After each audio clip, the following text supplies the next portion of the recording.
As we get into probably our second to last video, or series of videos, I should say, with a short, before the Eagles-Chiefs matchup, we're going to look at players that we need to stop and questions from the enemy's vantage point. What's up? It's your boy Centron coming back at you with another analysis video that keeps you not, that's my real name. First, we're looking at Eagles opposing person stop player, all-pro, Pro Bowler, future Hall of Famer. You see the guy who, you see what it is. With next to a future Hall of Fame coach, Kelsey. What else needs to be said? I mean, this guy, he just dominates. Even at the age of 34, he's still out there doing his thing. What makes him so dangerous is just, his football IQ. He's in FBI, football intelligence. The man just understands how to run routes, can go out there and create sandlot plays. I mean, that's what they practice to do that. They're not just out there winging it. And he can seemingly read the mind of Patrick Mahomes. So they have that mind meld thing going on, like he's Mega Mind or some shit. And what we're going to be going up against is a guy that who, he free wheels, but he still stays within the confines of the offense, which makes him dangerous. He's able to excellently find holes in the zone and sit down. And you think, you know what he's running, but then he stems off of it with something that may not make sense to him, but he knows which area that he's trying to get to find that open spot. So, I mean, it just makes him a hard play, because even when you're right, you can be wrong, because he might just freelance a little bit.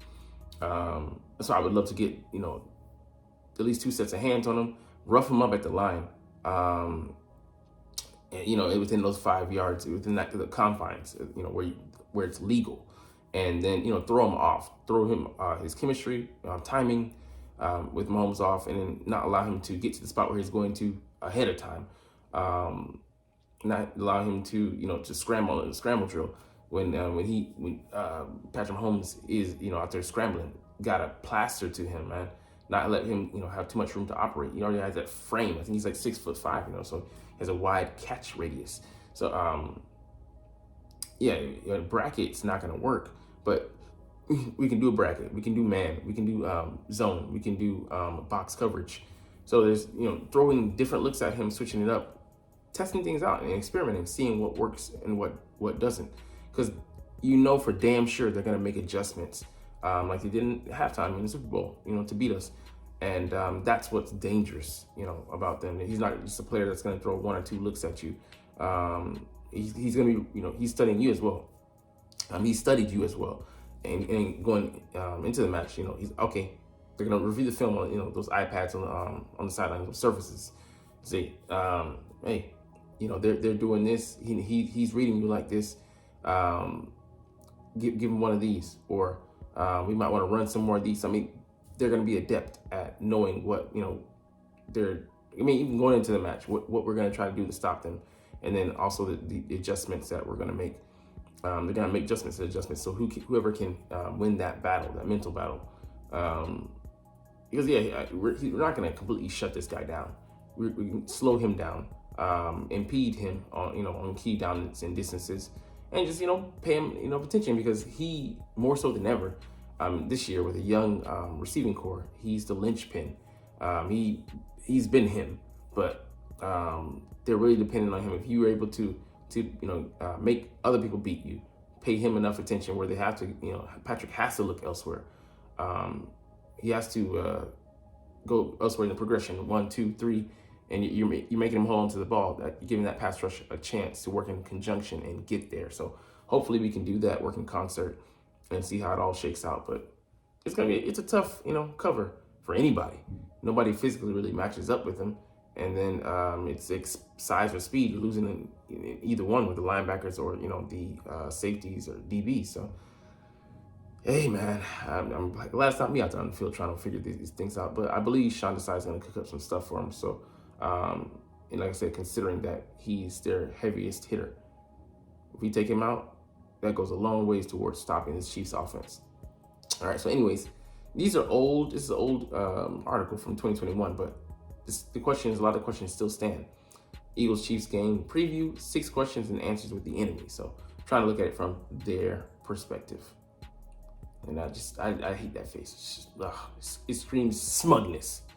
And he's just so humble, but it makes you also hate him in a different way.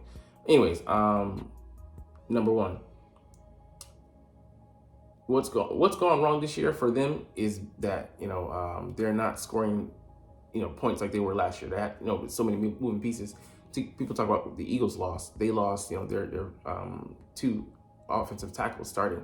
They let them go in free agency, Andrew Wiley and Orlando Brown Jr., and then brought in Donovan Smith on the left side and then Juwan Taylor on the right side. And those guys both have size, but they've been penalty machines, particularly Juwan Taylor. I think he has 10 or 11 called penalties on him. And, hilariously, iconically, he, in the first game of the year that should have been a false start, they finally caught the end of the game. Him trying to time his snap. He's had to stop doing that because, like I said, they were on to him. The alignment was always wonky. Like, what the hell? He's borderline a tight end, or a skill position player the way he's lining up. But yeah, it's destabilized them. Their run blocking, has been compromised because of those tackles, and it's been something that opponents can attack. And Eagles, we have a good set of bookends and Josh Sweat and Hassan Reddick, and then throwing the other guys in there like Brandon Graham is gonna veteran. He knows how to work the angles and the hand fighting. So it's concerning for them. They're not able to really run the ball like they want to because you can take that pressure off Patrick Mahomes when the passing game isn't producing like it historically has been under Andy Reid's coaching helm. So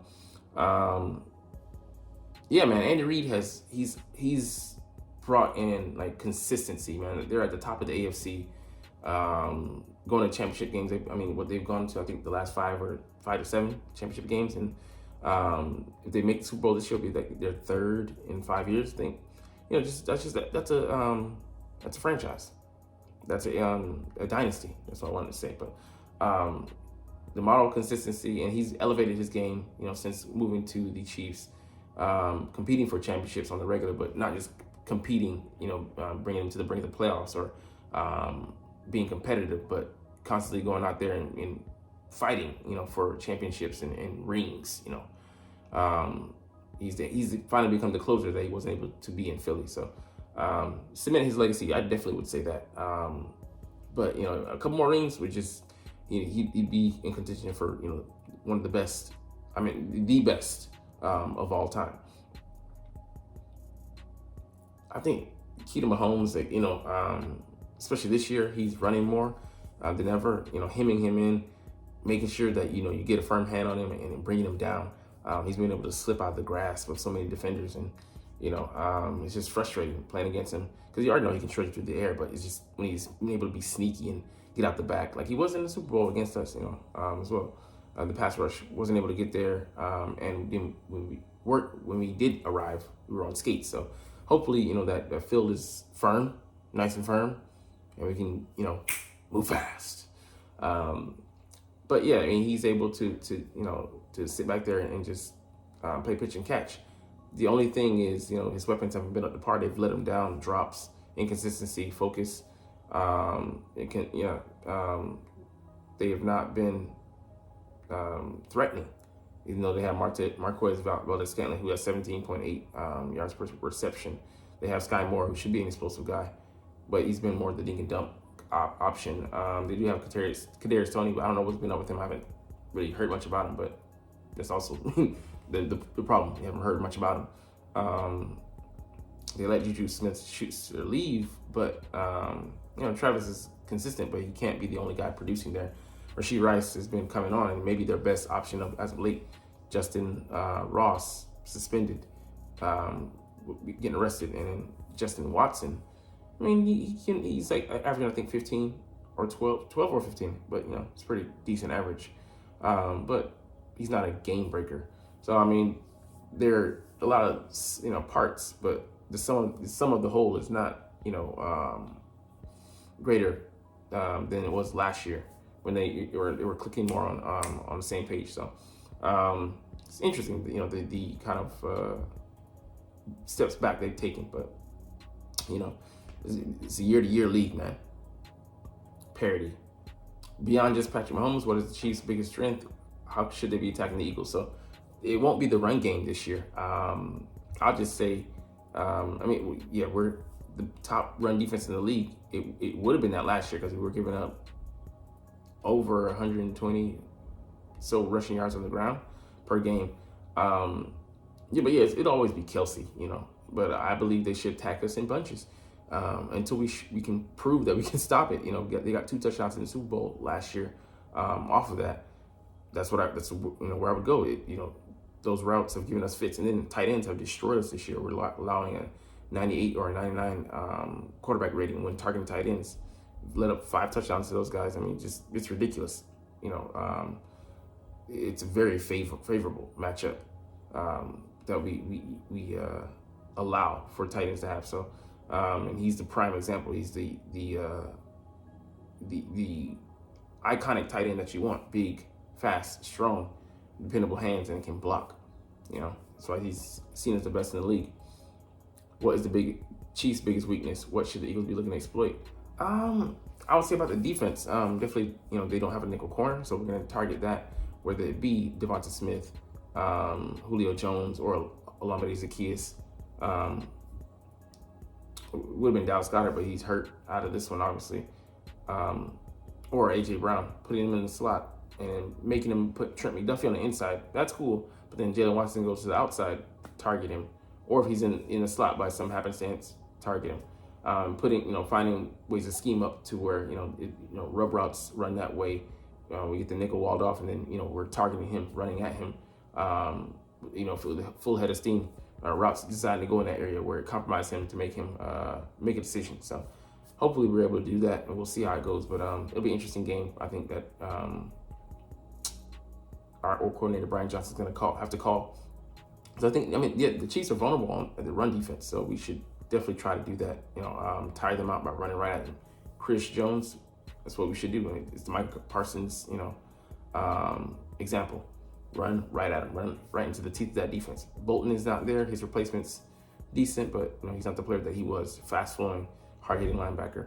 I can't wait to see what we bring both on offense and defense strategy-wise. And I think the key is this one's going to be running the ball because it's going to be wet. Might be raining at the time of this game, when this game happens. So could compromise some of the passing game on both sides. So it'd be interesting. Like, if they can't run the ball, what they'll have to do in the passing game as well. So we'll move to our last item, our last addendum, injury report. So Cam Jurgens was finally officially activated from IR. Was no question really they were going to do this, but they wait to the last minute. Bradley Roby set to play.